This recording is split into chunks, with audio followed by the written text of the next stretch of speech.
আসসালামু আলাইকুম। তো দেখতেই পাচ্ছেন আমি গরম গরম এই বুড়া তৈরি করেছি। এখন এগুলো তুলবো।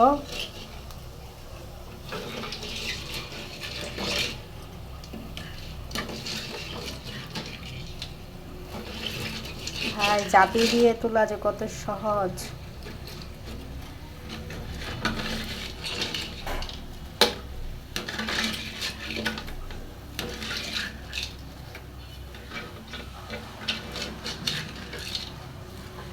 দেখতে পাচ্ছেন খুবই সুন্দর মচমচে ডালের বুড়া।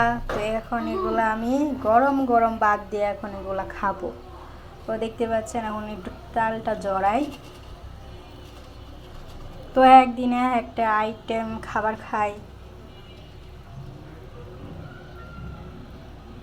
আসলে আমার বাসায় ভালো আছে, কিন্তু এটা অনেক আগের একটা কড়াই, তো এটা দিয়ে বাছতে খুবই সুন্দর হয়।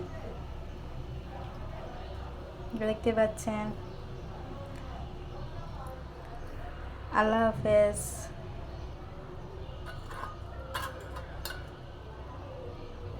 মাছ ভাজাও করেছি, গরম গরম বাদাম মাছ ভাজাও খাবো।